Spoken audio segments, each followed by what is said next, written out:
For most girls, a time of high hopes and young dreams. But not for every girl. They had taken Linda, wrapped her up in a knife, and they put her into the Subaru. Rebellious acts. Toxic romances. The end result? Lives in ruin. Now your ass is mine, and I'm guaranteeing you I'm no murder you. You had like the American dream and the American nightmare meeting each other on the highway. With rare footage and exclusive interviews from behind bars, we'll reveal shocking stories of teenagers convicted of unthinkable crimes. Really, you could end up here. I want to go home. I really want to go home. When Girls Kill, next.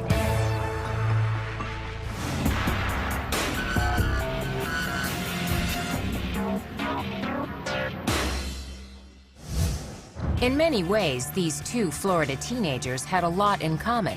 They were from the same neighborhood, and both had everything to live for. Rachel Wade was sort of an all-American girl. Sarah was a good kid. She had the whole world ahead of her. But 19-year-old Rachel Wade and 18-year-old Sarah Ludman wanted the same boy, and their love triangle spiraled out of control. Now your ass is mine, and I'm guaranteeing you I'm no murder you. I'm letting you know that now. In an exclusive interview, Rachel Wade relives the shocking outcome. I wish we could go back, and instead of going against each other, maybe sitting down and talking through and just understanding that we didn't need him. Rachel Wade grew up an average kid from a stable family. Rachel was actually a fun-loving child, very happy-go-lucky. I was very active in school, did whatever I could, whatever clubs I could join. Like a lot of little girls, Rachel rebelled when she hit her teens. As soon as I got to about 15 or so, I started kind of veering off in the wrong direction. Rachel dropped out of school, ignored her curfew, and fought with her parents. Boys became her biggest interest, and she was chasing different boys. I don't think they were always the best boys to be with. We went through some tough times with her. But as she turned 18, Rachel earned her GED and landed a job as a waitress. She moved out of her parents' home and began to find herself. And I kind of went on my own path. Rachel was fun, loud, girly, sassy. She was a very independent woman, very strong-willed, kind of took the bull by the horns and took control of her own life. In the summer of 2008, Rachel ran into a boy she had known since childhood. 19-year-old Josh Camacho was not a grade school kid anymore. He was a player. He definitely had this bad boy image. He was all tatted up. He had pictures of himself, with guns and pit bulls and smoking weed, and just had this whole rap star persona. He wasn't what he was portraying himself to be. I just saw a whole nother side of him when we were alone. It was really good at first. About a month or two after we started dating, I started getting phone calls. According to Rachel, the angry calls came from 18-year-old Sarah Ludman, who started dating Josh around the same time. This was her first boyfriend, her first true love. And she went into it with innocent eyes. In court records, Josh characterized his relationship with both Sarah and Rachel as friends with benefits. But by the summer of 2008, the rivalry between the two girls was heating up. She decided that she was going to come to my job, made me spill some drinks. They followed me and my roommate home and tried to run us off the road, and it kind of just kept getting worse after that night. According to court documents, Rachel retaliated with threatening texts and insulting messages on social media sites and voicemails with explicit, often frightening warnings. Seriously, I told you to watch back and not kill with him. Now your ass is mine, and I'm guaranteeing you I'm no murder you. I'm letting you know that now, because you know what? Josh might have played me, but then I'm gonna play your ass out too. Watch. It just got really acrimonious. Sarah was so upset by those messages. That's, what both of the girls had in their heads. Well, Josh wasn't the problem, it was the other girl. Court papers state by April 14th, 2009, the situation hit the boiling point. That morning at school, Sarah had been crying to her friends, and she was completely despondent to the point that her friends were like, you need to break up with him, you need to dump that guy. Later that evening, Rachel claimed Sarah showed up at her apartment. I heard her outside beeping her horn to let me know that she was out there. I was home alone, so I wanted to leave. On her way to the door, Rachel made a fateful decision. When I went to walk out of my house, I grabbed the knife off the kitchen counter. She made a tragic mistake of picking up a steak knife, just a usual kitchen steak knife, and she put it in her purse for protection. Rachel decided to go to a friend's house. Sarah met up with Josh. They were watching movies and hanging out at his sister's house, but he kept texting with Rachel.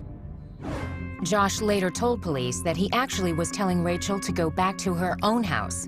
Meanwhile, it was getting late and Sarah was out past her curfew. Sarah was supposed to be home at 11 o'clock. She was getting ready to go home. Sarah got into her van and planned to drop off Josh's sister and another girl at a local restaurant on her way home. As they drove, Sarah was flagged down by a car going in the opposite direction. The driver was a friend of Sarah's. She said, oh my gosh, you know, Rachel is right up the street. In a matter of minutes, things started to explode. Sarah raced up the street. According to court documents, Rachel was sitting on the hood of her car smoking a cigarette when Sarah's van suddenly appeared. She pulled up about 5 feet in front of my car. What they didn't know is that Rachel had a knife. Coming up, you won't believe how this feud came to a bloody end. I grabbed the knife, and she approached me anyways.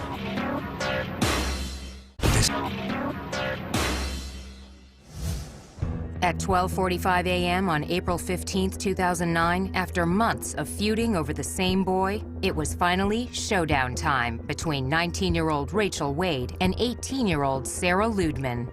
They wanted to confront each other. According to police reports, Rachel sat on the hood of her car as Sarah drove toward her. There were 2 other girls in Sarah's van, including the sister of Josh Camacho, the boy at the center of the triangle. According to court records, Sarah came to a stop just a few feet from her rival. I grabbed the knife, thinking it might scare her off, and she approached me anyways. In court documents, witnesses disagree about who started the fight, but everyone recalls it was over quickly.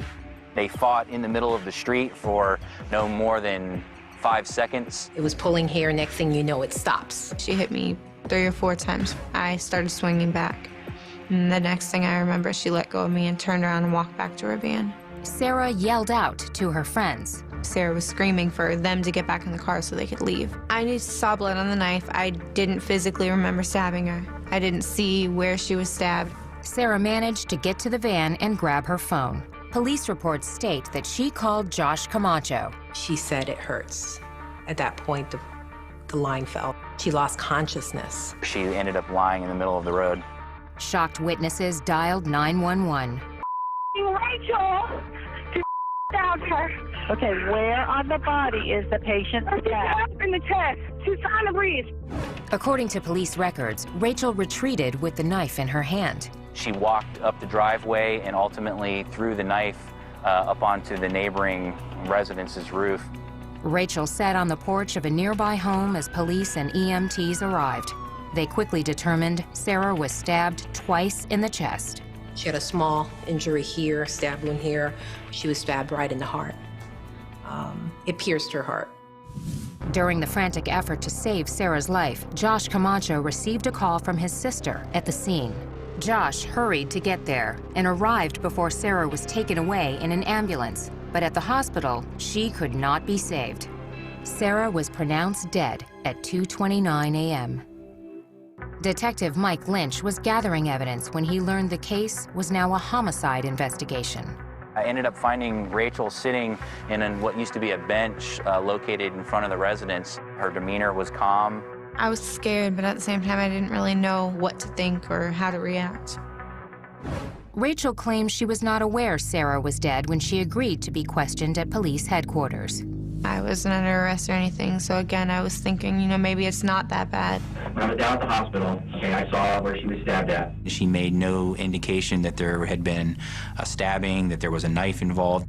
The detective told Rachel exactly what happened. The next piece of information that you need to know is that she is dead. Okay, she died as a result of these stab wounds. When they told me that she had passed away at the hospital, I kind of lost it. I couldn't believe what they were telling me. The hard truth of her situation became clear when Rachel was charged with second-degree murder. Bail was set at $500,000. If convicted, the 19-year-old faced life in prison. Fact is, she stabbed her and she killed her. For second-degree murder, I didn't have to prove she intended to murder her. Sarah came looking for a fight, so it was apparent to me that this was a good self-defense case. Murder or self-defense. The lines were drawn when the trial began in July 2010. Among the witnesses called by the prosecution, Josh Camacho. His tough bad boy pose was gone. Josh coolly maintained that he had an open relationship with both girls. When he came into court, the appearance was just a little guy. Very quiet, very soft-spoken. He says, I wasn't dating either girl. They're not my girlfriends. After these girls and their friends and their families talked about how he was their whole world and said, I was just sleeping with them. Camacho's testimony was shocking, but the prosecution's most damaging evidence came from Rachel herself, the threatening voicemails Sarah had saved. I'm gonna find you and I'm gonna beat your ass. He can get anything he wants from me. You still got your mommy and daddy's curfew, bitch. Why do you run your mouth and why are you that pathetic? So keep talking, Sarah. I'm gonna teach you it. I'm telling you now. I couldn't believe that it was me. It was out of character for me to say anything like I said to her. Please tell me, Sarah, why you would be a dumb enough put a brand new picture of you and Josh at the beach on your MySpace. I'm no murder you. I'm gonna play your ass out too. Watch. You're a fat bitch and I'm gonna kill you. If you're a prosecutor, you don't get a whole lot better evidence than that. In a risky defense move, Rachel took the witness stand and claimed she received similar messages from Sarah. It's a shame that Rachel didn't save voicemails from Sarah with threats, but she didn't. The jury deliberated less than 3 hours. We, the jury, find as follows: ask that the defendant in this case. The defendant is guilty of murder in the second degree as charged. So say we all. Michael Schwartz, foreperson of jury, July 23, 2010. In September, Rachel was back in court for sentencing, and the stakes were high. She could receive life in prison, or get credit for time served as a youthful offender and go free. Sarah's mother, Gay Ludman, wanted the maximum. This is my daughter. She lays in a cemetery. I go visit her there. The judge sentenced Rachel to serve 27 years behind bars. It's a tragedy for both sides. That's all I got to say. Justice has been served. We've lost our daughter as far as having her home with us, but she's still here for us, fortunately, to visit and look forward to someday her coming home. But Sarah's lost. You know, her parents have lost their only daughter. Both parents, I mean, they felt like they did everything they could to be good parents. They'd raised girls that they were proud of. Still, Rachel does have remorse.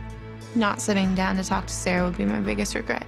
We should have met up and we should have talked. And maybe it should have been him that we confronted. Instead of going after him, maybe walking away from him. No matter what somebody says about you or to you, it's not going to resolve anything to go out and fight him. And really, you could end up here.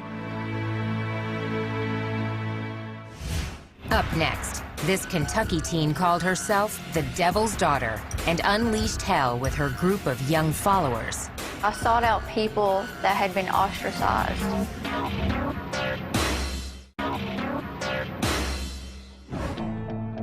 April 1997, springtime in rural Tennessee. Vidar Lilylid, his wife Delphina, and their 2 young children were returning home from a religious convention. They decided to go have a picnic with the kids and stop at the Baileyton Rest exit. This ordinary detour would lead to a violent and horrifying crime. This one was certainly the most tragic thing I've witnessed. Surprisingly, most of the suspects were just teenagers. Their alleged ringleader was a charismatic 18-year-old girl who seemed fascinated with satanic rituals. They were into self-mutilation. They would cut themselves and they would drink each other's blood. Most of their guidance came from Natasha. Natasha Wallen was born in January of 1979 in a poor section of eastern Kentucky's coal mining country. Natasha had what you would have to call a really troubled childhood. Her mother had a history of troubled relationships. When Natasha was just 5 years old, she made an upsetting discovery. She had a stepfather, and she thought that was her real dad, and she found out that another man in the town was her real dad. shock to her. I got betrayed, and once you're betrayed, you've always got that wondering if somebody's going to betray you again. Dr. Helen Smith, a forensic psychologist and filmmaker, interviewed both Natasha and her mother, Madonna Wallen, for her documentary, 6. Natasha, she grew up, got aggressive towards her mother. Her mother also had emotional problems, as well as Natasha. According to court documents, the feuding escalated when Natasha was 14. She was arrested for assaulting her mother and threatening her with a knife. Soon after her mother agreed to dismiss the charges, Natasha attempted suicide by slashing her wrists. She was hospitalized at a Kentucky psychiatric facility. They told me said that she needed to stay longer. She was still a troubled child, but you know, I couldn't afford to keep her in the hospital. They paid for 11 days and that was it. Court records state that Natasha was diagnosed as manic depressive and bipolar. She was prescribed Haldol, an antipsychotic drug, but she didn't take her medication. Load them up with pills. That's the answer to everything. Medicate. Court documents state that she did use illegal drugs like cocaine and heroin. Natasha developed a dark fantasy life. According to police, the teenager often signed her name backward as Satan, and she attracted other teenage outcasts. I sought out people that had been ostracized, you know, for one reason or another, from the same people that were condemning me. In her mid-teens, Natasha found love. She was married to a guy named Stephen Cornett, and they got married on her 17th birthday. They had this very sort of elaborate Gothic wedding where everybody was dressed in black. But after a few months, the marriage ended abruptly. But she did keep his last name. Alone, Natasha spent more time with her friends, which included 20-year-old Joe Reisner, 19-year-old Dean Mullins, Crystal Sturgill, who was 18, 17-year-old Karen Howell, and 14-year-old Jason Bryant. According to the Chicago Tribune, on Friday, April 4th, 1997, the group rented a room at a motel in Pikeville, Kentucky. But this was no typical high school party. It was a satanic ritual type situation. There was cutting, there was drinking blood. It was just like something crazy. I don't know. Maybe a way of bonding. A story in the Knoxville News-Sentinel reported that 2 days later, Natasha and friends piled into a small hatchback. They headed south toward New Orleans, armed with a 9mm Smith & Wesson handgun and a .25 caliber semi-automatic pistol. On the afternoon of April 6th, Vidar and Delphina Lillylid and their 2 kids were driving back home to Knoxville after attending a Jehovah's Witness conference in Johnson City. The Lillylid family stopped at this rest area to use the bathroom and to have a little picnic, let the kids run around a little bit. A little while later, a hatchback pulled in and 6 goth teens climbed out. You had like the American dream and the American nightmare meeting each other on the highway. Vidar, who was still probably pumped up from the convention, he thought, well, I'll talk to them about God. According to court testimony, the religious conversation suddenly turned into a carjacking. Joe Reisner is the one who pulled the gun on them. Told them they weren't going to hurt anybody. That's what they told him. Said, we just want your van. Court documents state Vidar and his family were loaded into their van at gunpoint. Natasha and 3 of her friends got in with them, while 2 others followed in the hatchback. They drove them to the next exit. They pulled into the first sort of small rural road they found. The area appears to be more remote than it actually is. What occurred in the woods that night was a tragic clash of innocence and evil. The witnesses heard the gunshots. Coming up, the horrifying fate of a helpless family. How could a teenager commit such a cold-hearted crime? I could have made different choices, and I should have made different choices.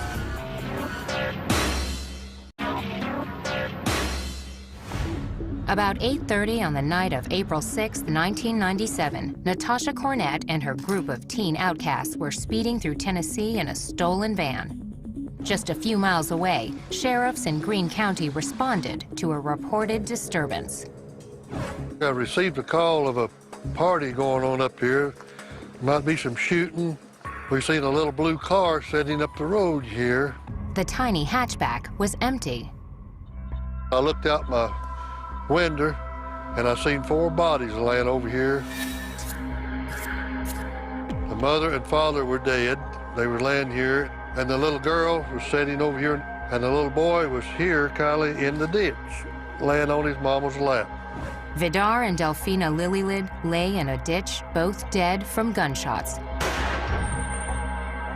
Their children, 6-year-old Tabitha and 2-year-old Peter, were critically wounded, but still breathing. EMTs rushed the children to a local hospital. Officials examined the blood-soaked crime scene. The 2 adults, they had 2 wounds in common, bullet holes that formed perfect triangles. Somebody must have intentionally wanted to make a triangle, and they succeeded. The odd chest wounds were not the only gruesome injuries. The father was shot in the left eye. The mother also had 3 other bullet wounds. The next day, Tabitha died in the hospital. 2-year-old Peter still clung to life with gunshot wounds to his chest and right eye. Although the suspects stripped the license plates and contents from the hatchback at the crime scene, they overlooked one clue that led detectives to Kentucky. They left a receipt from Pikeville, and that receipt let the police pretty quickly identify the car, and then they knew who they were looking for. Police launched a nationwide manhunt while Natasha and her friends headed south in the Lilylids van. They felt like they needed to get out of the country. I mean, they had just murdered people. 2 days after the shootings, Natasha and the 5 other young fugitives arrived at the Mexican border near Douglas, Arizona. They were allowed to cross. They had made their way safely into Mexico. According to court testimony, sometime after entering the country, the teens encountered Mexican police. After finding a knife in the van, officers ordered the group back to the border. There was an all-points bulletin out for them. But the computers hadn't worked all day. As they approached the border crossing, the system came back online. They had the bad luck being the first car to come through that border crossing station there when the computer came back up. And they were all arrested on the spot. Police reports state the suspects had in their possession Social Security cards and other property belonging to the murder victims. They also had 2 handguns. We, of course, went to Arizona and followed up on all that and found the guns, and they were ballistically matched to the shell casings recovered at the scene and bullets recovered from the bodies. Natasha and the rest of the group were transported back to Tennessee to face formal charges. While in custody, Natasha granted an interview to newsstand tabloid The Weekly World News. Cornett boasted she was Satan's daughter. She said that she believed in ritual murder. Natasha always said afterward that she only gave that interview because that's what this lawyer told her to do, that somehow it was going to help her case to appear insane. Soon after the interview was published, Natasha changed lawyers. Cornett and her 5 co-defendants were each charged with 3 counts of first-degree murder and 1 count of attempted murder. Prosecutors hoped to seek the death penalty, but several defendants claimed that the sole shooter was their youngest accomplice, 14-year-old Jason Bryant. This presented a crucial problem. In Tennessee, juveniles cannot receive the death penalty. With the death penalty ruled out for one prime suspect, prosecutors changed their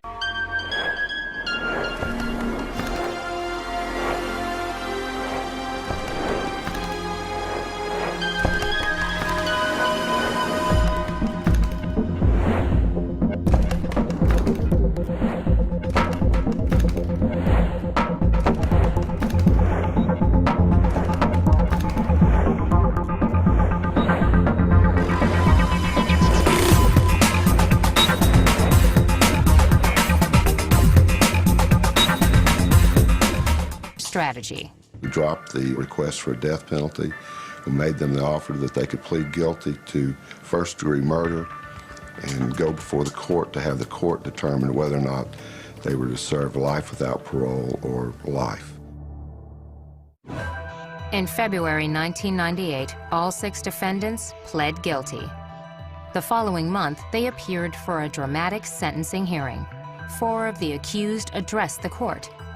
Natasha testified she was no longer the leader after the group left Kentucky. Cornett even maintained she tried to stop the shooting of the Lillylid family. I failed in my attempt to stop the death of them. And that weighed heavily on my conscience. The judge ruled Natasha was, quote, not necessarily a ringleader for the killings, but she was the instigator and the orchestrator of the trip and the things that led to the death of the Lillylids. She was the leader of the group. She used whatever she had available to get them into the group and to keep them in the group. She received the maximum penalty, 3 life sentences without parole for the murders of Vidar, Delphina, and Tabitha Lillylid. The 5 other defendants received the same sentence.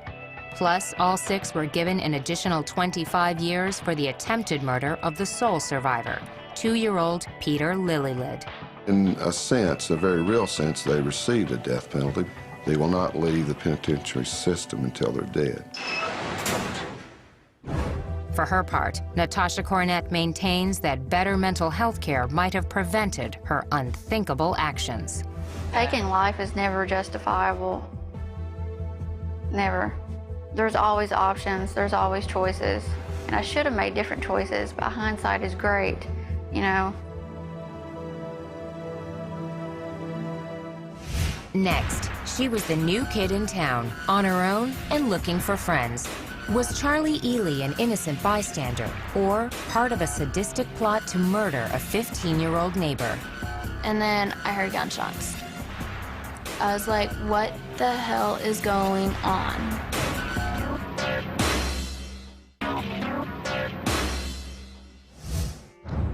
Most of her life, Charlie Ely was a good girl with very bad luck. My parents didn't take good care of me the way they should have, so they lost custody. From her earliest days, Charlie got used to feeling abandoned. By age 18, Ely was married to a 21-year-old with a record. Only 4 months after saying I do, Charlie's home life was again torn apart.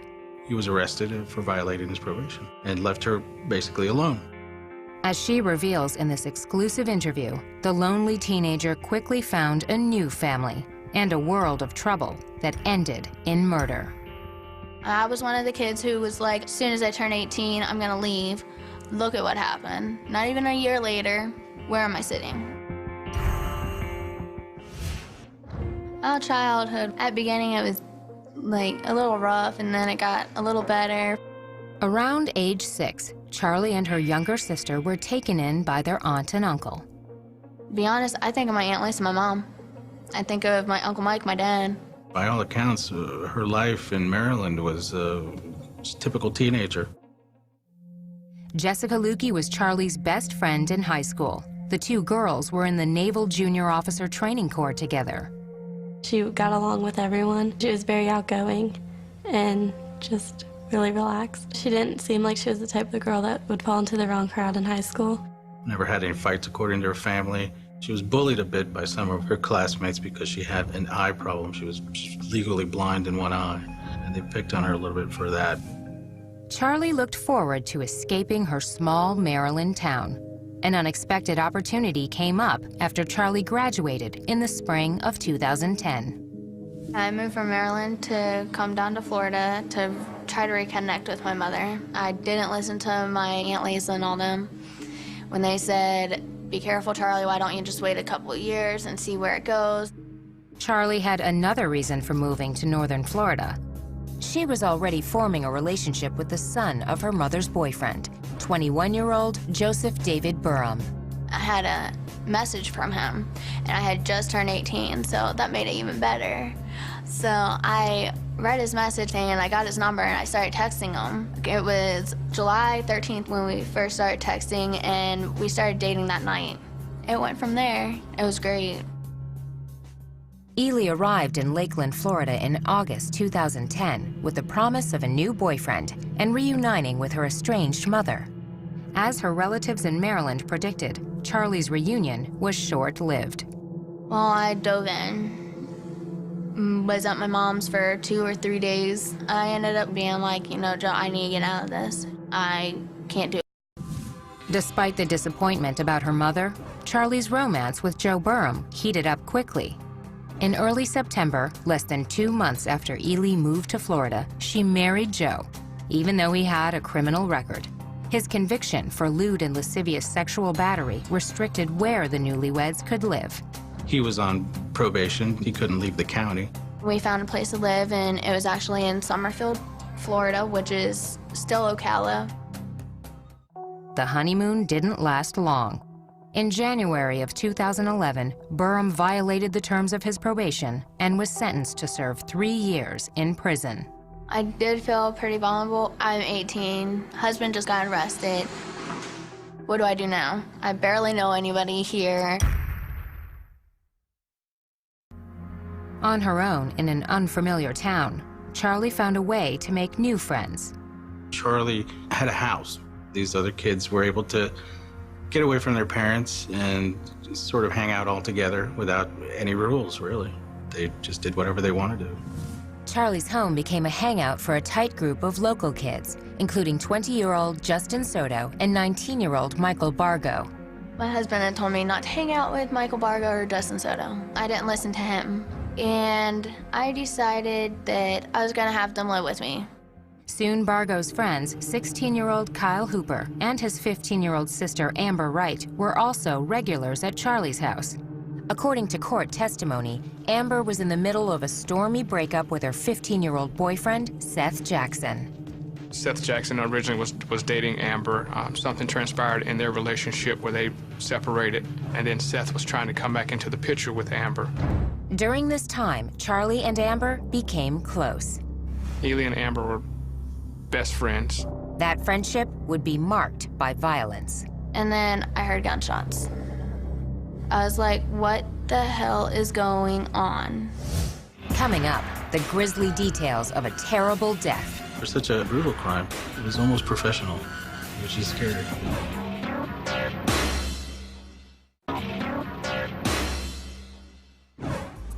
19-year-old Charlie Ely's reunion with her estranged mother fizzled, and her husband was locked up on a parole violation. On her own, in a new town, Charlie invited a group of teens into her home. Ely's new best friend, 15-year-old Amber Wright, had just broken up with her boyfriend, 15-year-old Seth Jackson. All I knew was he was an ex of Amber's. Period, end of story. According to police reports, on the night of April 17, 2011, Charlie helped lure Seth to her house. Charlie had told us that when he arrived at the house that she actually opened the door for him. I was like, hey, what's up? What do you need? He's like, oh, I want to talk to Amber. I was like, okay, come on in. Seth had no idea what he was in for. I wish I could have done something, but I couldn't. According to court records, Seth tried to run out of the house. A neighbor reported seeing 3 male figures chase him and drag him back inside. Although the crime happened in her home, Charlie told police she had nothing to do with it. I was like, holy cow. I ran into my room. I didn't know what to do. I heard a few gunshots, door slamming. According to police reports, Seth was beaten and shot multiple times before he died. Then his body was set on fire. The day after the gruesome attack on Seth, his mother reported the 15-year-old missing. That night, police launched an investigation. On April 19th, 2 days after Seth disappeared, police brought Charlie and some of her friends in for questioning. You know a lot more than what you're telling me. I know a lot more than what you're telling me. Can we agree with that? Law enforcement has a good way to try to coax things out of you. Let's just put it that way. I didn't trick her in any way for her to tell me the truth. You knew that Seth was never going to walk out of your house alive. Is that correct? After more than 2 hours of questioning, Charlie was exhausted. All by myself once again. The search led police to a remote lime rock pit where divers found 3 large paint buckets containing ashes and other remains. More burnt human remains were discovered in a fire pit at Charlie's home. There was very little physical evidence of what had actually occurred there. Forensic tests identified the victim as Seth Jackson.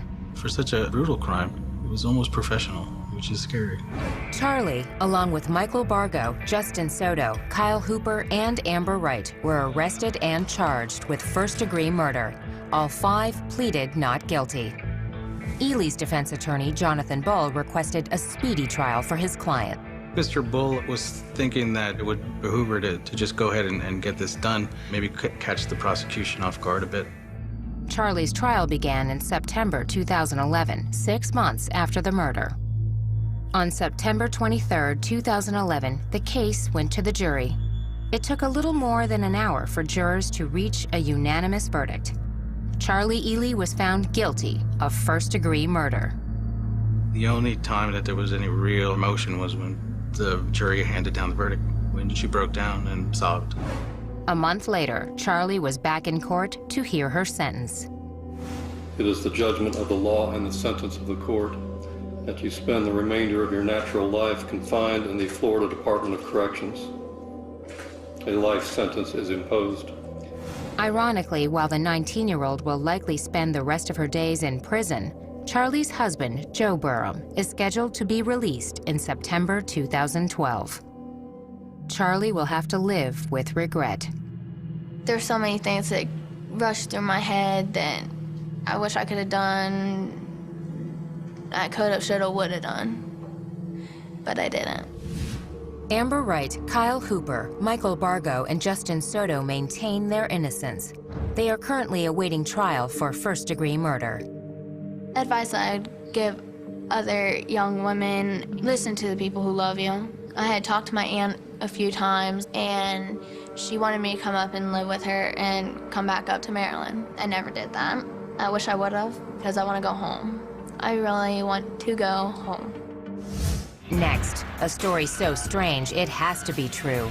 The girl who said yes to her mother's murder and lived with the body for almost a month. Tess Dam was truly the mastermind and the driving force behind this.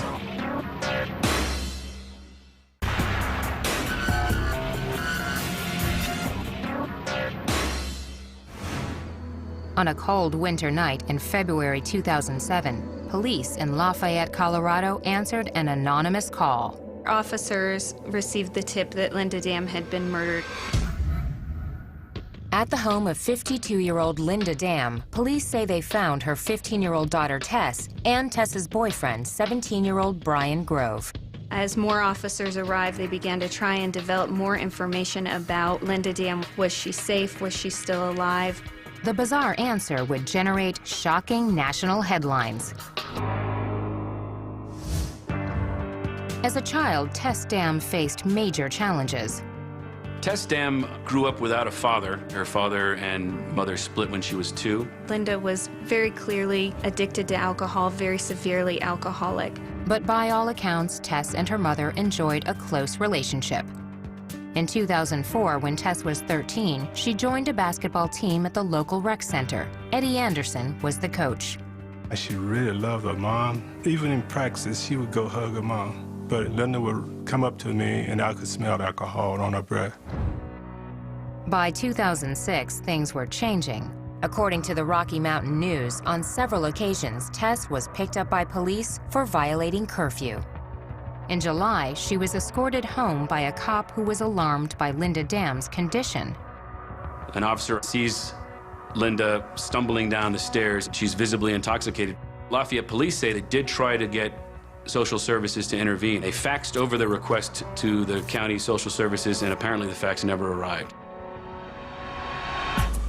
A few months later, Tess met Brian Grove at an area youth center.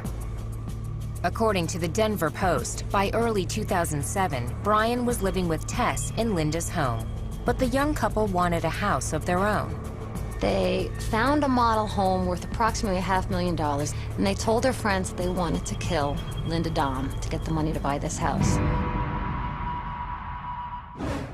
A 16-year-old friend named Jared Smith described a conversation with Tess and Brian that started at a local restaurant near the end of February 2007. Smith told police Tess and Brian talked about how much they hated Linda. On the drive back to Linda's home, Brian allegedly asked Tess if she wanted him to take care of her mother. Tess said yes. Brian went in the home while Tess and Jared were driving around. Jared Smith said he had no idea what Brian had planned. Brian later admitted that he had tried to strangle Linda, and that didn't work. Once she lost consciousness, he got a knife, drove it into her neck, and so hard that he actually couldn't pull the knife back out again. Got another knife and ended up stabbing her more times until she died. He stabbed her approximately 18 times. According to Jared Smith, Brian called and asked him to come to the house. When Jared arrived, Brian told him that he killed Linda. Jared said he did not want to be involved. Brian told him that he was already involved. Smith claimed he closed his eyes while he helped Brian move Linda's body. They had taken Linda, wrapped her up in a knife, and they put her into the Subaru. Brian then turned to his best friend, 18-year-old Jared Guy, for help. Brian and Guy were both born in India and raised by Colorado families. We considered each other brothers. In his interview with police, Guy offered a different version of Linda Dahm's death. He said Brian Grove told him Linda attacked Tess. Grove simply came to her aid. They said it was more of a self-defense kind of thing, that Brian went in and tried to protect Tess.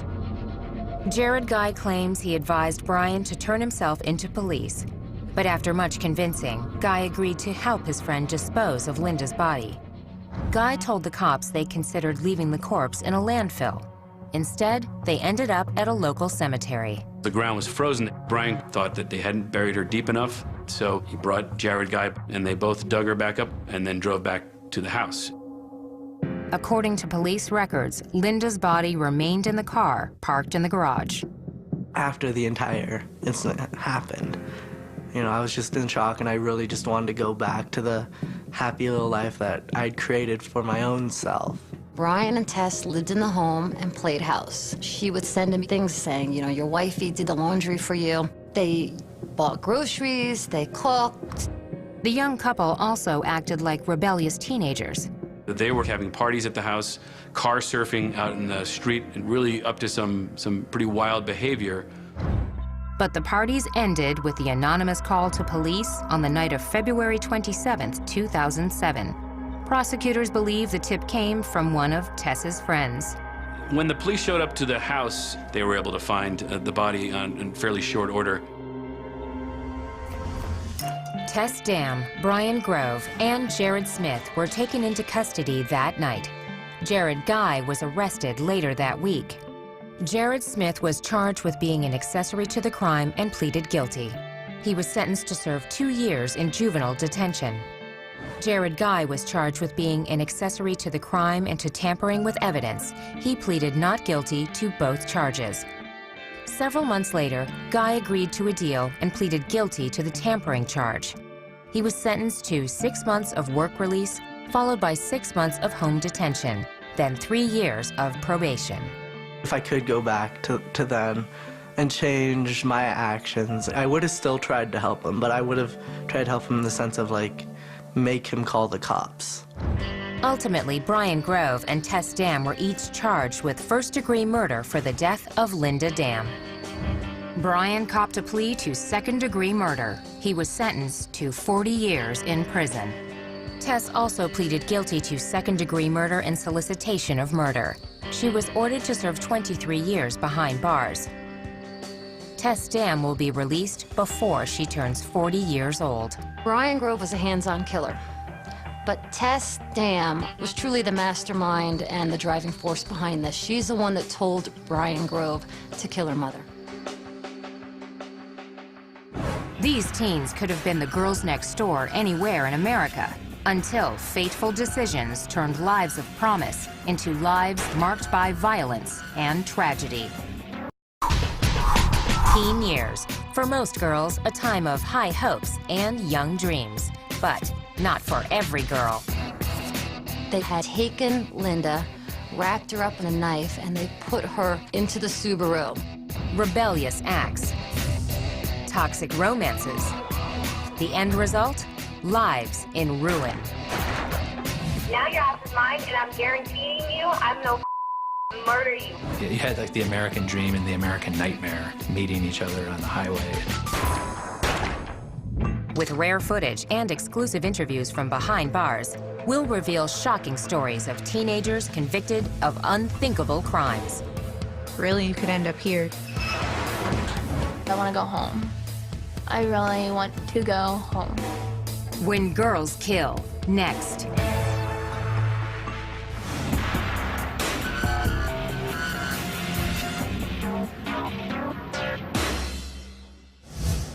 In many ways, these two Florida teenagers had a lot in common. They were from the same neighborhood and both had everything to live for. Rachel Wade was sort of an all-American girl. Sarah was a good kid. She had the whole world ahead of her. But 19-year-old Rachel Wade and 18-year-old Sarah Ludman wanted the same boy, and their love triangle spiraled out of control. Now your ass is mine, and I'm guaranteeing you I'm no murder you. I'm letting you know that now. In an exclusive interview, Rachel Wade relives the shocking outcome. I wish we could go back, and instead of going against each other, maybe sitting down and talking through and just understanding that we didn't need him. Rachel Wade grew up an average kid from a stable family. Rachel was actually a fun-loving child, very happy-go-lucky. I was very active in school, did whatever I could, whatever clubs I could join. Like a lot of little girls, Rachel rebelled when she hit her teens. As soon as I got to about 15 or so, I started kind of veering off in the wrong direction. Rachel dropped out of school, ignored her curfew, and fought with her parents. Boys became her biggest interest, and she was chasing different boys. I don't think they were always the best boys to be with. We went through some tough times with her. But as she turned 18, Rachel earned her GED and landed a job as a waitress. She moved out of her parents' home and began to find herself. And I kind of went on my own path. Rachel was fun, loud, girly, you know, sassy. She was a very independent woman, very strong-willed, kind of took the bull by the horns and took control of her own life. In the summer of 2008, Rachel ran into a boy she had known since childhood. 19-year-old Josh Camacho was not a grade school kid anymore. He was a player. He definitely had this bad boy image. He was all tatted up. He had pictures of himself, you know, with guns and pit bulls and smoking weed, and just had this whole rap star persona. He wasn't what he was portraying himself to be. I just saw a whole nother side of him when we were alone. It was really good at first. About a month or two after we started dating, I started getting phone calls. According to Rachel, the angry calls came from 18-year-old Sarah Ludman, who started dating Josh around the same time. This was her first boyfriend, her first true love, and she went into it with innocent eyes. In court records, Josh characterized his relationship with both Sarah and Rachel as friends with benefits. But by the summer of 2008, the rivalry between the two girls was heating up. She decided that she was going to come to my job, made me spill some drinks. They followed me and my roommate home and tried to run us off the road, and it kind of just kept getting worse after that night. According to court documents, Rachel retaliated with threatening texts and insulting messages on social media sites and voicemails with explicit, often frightening warnings. Seriously, I told you to watch back and not kill with him. Now your ass is mine, and I'm guaranteeing you I'm no murder you. I'm letting you know that now, because you know what? Josh might have played me, but bitch, I'm gonna play your ass out too. Watch. It just got really acrimonious. Sarah was so upset by those messages. That's, you know, what both of the girls had in their heads. Well,